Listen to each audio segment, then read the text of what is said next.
بسم اللہ الرحمن الرحیم۔ اللہ تعالیٰ فرماتا ہے، ہم نے انسانوں کو مٹی سے پیدا کیا، پھر ہم نے اسے نطفہ بنا کر ایک محفوظ جگہ میں رکھا۔ میرے عزیزوں، بھائیوں اور بہنوں، آج ہم بات کریں گے اس سفر کی جو ہر انسان کو طے کرنا ہوتا ہے۔ ایسا سفر جو ماں کے پیٹ سے شروع ہوتا ہے اور قبر تک جا پہنچتا ہے۔ یہ سفر ہر ایک کا ہے، نہ کوئی اس سے بچ سکتا ہے نہ اس سے انکار کر سکتا ہے۔ پہلا جہاں، ماں کے پیٹ کا عالم، رحم مادر۔ جب انسان کا وجود صرف ایک قطرہ تھا، اللہ تعالیٰ نے اس قطرے کو ماں کے رحم میں بھیج دیا۔ وہاں اندھیرا تھا، تنگ جگہ تھی، مگر اللہ نے اس اندھیرے میں بھی اس کے لیے رزق کا انتظام کر دیا۔ پھر ایک دن آیا جب فرشتہ اللہ کے حکم سے اس میں روح پھونکتا ہے۔ رسول اللہ صلی اللہ علیہ وسلم نے فرمایا، جب نطفہ 40 دن تک ماں کے پیٹ میں رہتا ہے، پھر 40 دن کے بعد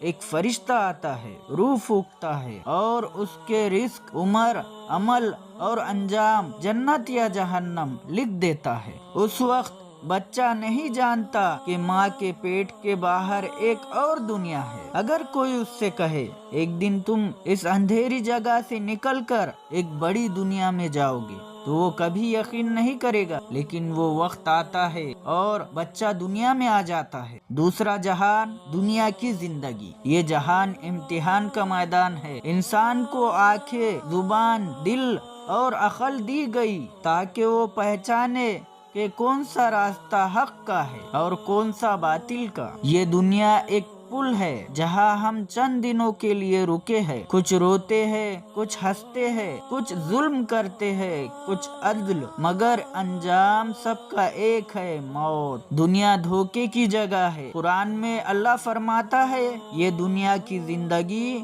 تو بس ایک دھوکے کا سامان ہے۔ یہاں انسان مال جمع کرتا ہے، نام کمانے کی کوشش کرتا ہے، لیکن بھول جاتا ہے کہ موت ایک دن اچانک دروازہ کھٹکھٹا دے گی۔ تیسرا جہان، موت کا لمحہ۔ موت وہ حقیقت ہے جس سے کوئی بھاگ نہیں سکتا، نہ بادشاہ، نہ فقیر، نہ عالم، نہ جاہل۔ قرآن کہتا ہے، ہر نفس کو موت کا مزہ چکھنا ہے۔ نیک بندے کے لیے موت ایک سکون کا لمحہ ہوتی ہے۔ فرشتہ آتا ہے، کہتا ہے، اے پاک روح، اپنے رب کی طرف چلی آ، خوش ہو جا اس جنت کے ساتھ جس کا وعدہ کیا گیا ہے۔ لیکن گناہگار کے لیے موت عذاب کی شروعات ہے۔ فرشتے اس کے روح کو ایسے کھینچتے ہیں جیسے گیلی اون سے کانٹا کھینچا جائے۔ چہرہ سیاہ ہو جاتا ہے، دل کانپتا ہے اور آنکھوں میں پچھتاوا بھر جاتا ہے۔ چوتھا جہاں، قبر اور برزخ کا عالم۔ یہاں سے اصل زندگی کا انتظام شروع ہوتا ہے۔ قبر انسان کی پہلی منزل۔ رسول اللہ صلی اللہ علیہ وسلم نے فرمایا، قبر یا تو جنت کے باغوں میں سے ایک باغ ہے یا جہنم کے گھڑوں میں سے ایک گھڑا۔ جب انسان کو قبر میں رکھا جاتا ہے، زمین اس کے چاروں طرف سے لپٹ جاتی ہے۔ پھر دو فرشتے آتے ہیں، منکر اور نکیر، سوال کرتے ہیں، تیرا رب کون ہے؟ تیرا دین کیا ہے؟ یہ آدمی محمد صلی اللہ علیہ وسلم کون ہے؟ نیک بندہ کہتا ہے، میرا رب اللہ ہے، میرا دین اسلام ہے اور یہ محمد صلی اللہ علیہ وسلم اللہ کے رسول ہے۔ اس کے لیے قبر کشادہ ہو جاتی ہے، جنت کی خوشبو آتی ہے اور ایک دروازہ کھلتا ہے جنت کی طرف سے۔ لیکن گناہگار کہتا ہے، ہائے افسوس، میں نہیں جانتا۔ تب فرشتہ لوہے کے ہتھوڑے سے اس پر مارتے ہیں اور قبر اس کے لیے جہنم کی کھڑکی بن جاتی ہے۔ یہاں برزخ ہے، دنیا اور آخرت کے درمیان کا مرحلہ، جہاں روح اپنے اعمال کے مطابق عذاب یا راحت پاتی ہے۔ پانچواں جہاں، قیامت کا دن، جب سور پھونکا جائے گا، سب اپنے قبروں سے اٹھ کر کھڑے ہوگے، زمین ہل جائے گی، پہاڑ ریزہ ریزہ ہو جائے گا، انسان حیران کھڑا ہوگا، کپڑے نہیں ہوگے مگر شرم نہیں ہوگی کیونکہ خوف زیادہ ہوگا۔ سب کہیں گے ہائے افسوس ہائے افسوس ہائے افسوس، ہمیں کس نے ہماری خبروں سے اٹھا دیا۔ پھر اللہ کا حکم ہوگا آج تم سب کا حساب کا دن ہے، ہر چھوٹی بڑی چیز، ہر بات، ہر عمل، سب کے ریکارڈ پیش کیے جائیں گے۔ لیکن نیک بندے کا چہرہ روشن ہوگا، اس سے کہا جائے گا میرے بندے جنت میں داخل ہو جا، اور گناہگار رو پڑے گا، کہے گا کاش میں مٹی ہوتا۔